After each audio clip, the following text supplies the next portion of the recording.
Assalamualaikum warahmatullahi wabarakatuh. Selamat datang di sini, bagian sharing ilmu IT. Pada video ini, saya akan membahas sedikit mengenai Kubernetes. Bagi Anda yang mau menjadi DevOps, semoga sedikit ilmu yang saya bagikan ini dapat membantu dan menambah wawasan Anda. Oke, langsung aja masuk ke pembahasannya.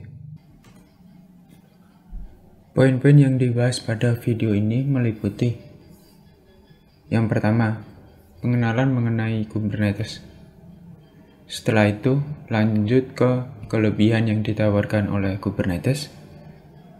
Dan yang terakhir, kapan Kubernetes perlu digunakan. Kita masuk ke bagian pengenalan Kubernetes dulu. Pada saat ini, popularitas arsitektur microservice semakin naik. Banyak perusahaan yang mempunyai aplikasi besar dan kompleks mulai beralih ke arsitektur ini, dikarenakan beberapa kemudahan yang ditawarkannya. Dulu, sebelum arsitektur microservice muncul, ada yang namanya arsitektur monolith. Arsitektur monolith ini dibangun dalam satu codebase yang sama. Misalnya, situs belanja online dibuat menggunakan framework Laravel dari front-end sampai back-end. Arsitektur ini cocok jika digunakan untuk aplikasi yang simpel. Semakin besar dan kompleks suatu aplikasi, arsitektur microservice bisa menjadi pilihan yang bagus. Pada arsitektur ini, aplikasi akan dipecah menjadi beberapa service. Misalnya, front-end menggunakan Vue.js dan back-end dapat menggunakan Java atau Lumen. Keuntungan dari menggunakan arsitektur ini salah satunya yaitu apabila ada masalah pada salah satu service, masalah tersebut tidak mempengaruhi service yang lain.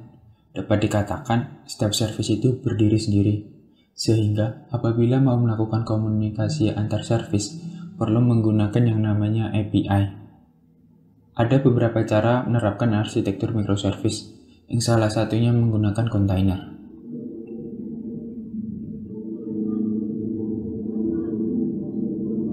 Contohnya, itu front-end di kontainer 1 dan customer service di kontainer 2. Setiap kontainer tersebut perlu dimonitoring, diupdate, dan dikelola dengan baik.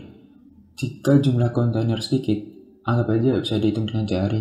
Bisa membuat suatu script agar proses yang dilakukan di kontainer dapat dilakukan secara otomatis. Semakin besar dan kompleks suatu aplikasi, dapat menghasilkan semakin banyak jumlah kontainer. Bisa ratusan, bahkan sampai ribuan. Sehingga perlu menghasilkan script yang lebih kompleks dan fleksibel. Membuat script seperti ini merupakan kesulitan tersendiri. Tidak semua orang dapat melakukannya. Permasalahan seperti ini dapat diselesaikan dengan menggunakan Kubernetes. Tidak perlu menggunakan script lagi, cukup menginstal Kubernetes. Selanjutnya, apa sih kelebihan dari Kubernetes? Untuk memudahkan dalam pengembangan aplikasi, Kubernetes dilengkapi dengan beberapa fitur.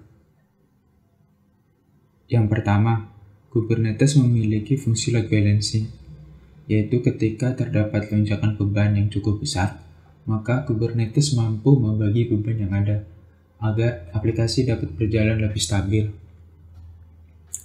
Selanjutnya yaitu no downtime, yang berarti aplikasi dapat diakses oleh user meskipun sedang ada update pada aplikasi tersebut.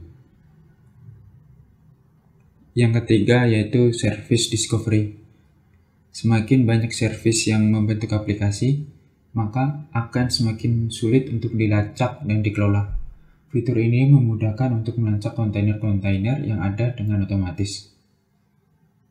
Dan yang keempat yaitu self-healing. Fitur ini sangat penting bagi aplikasi yang berjalan selama 24 jam.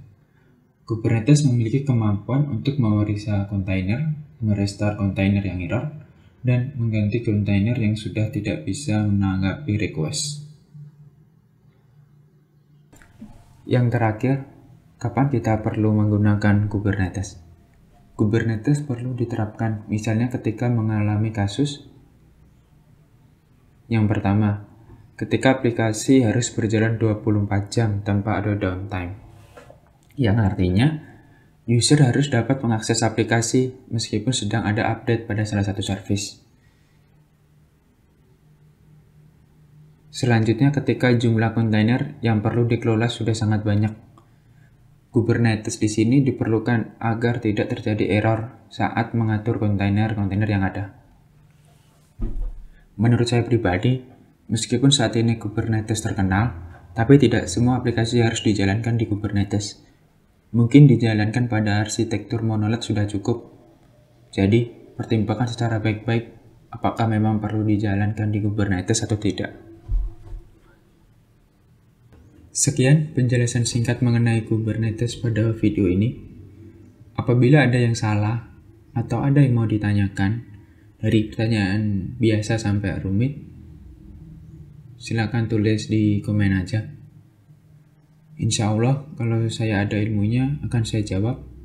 Dan kalau belum ada ilmunya, nanti coba saya usahakan untuk mencari jawabannya. Terima kasih.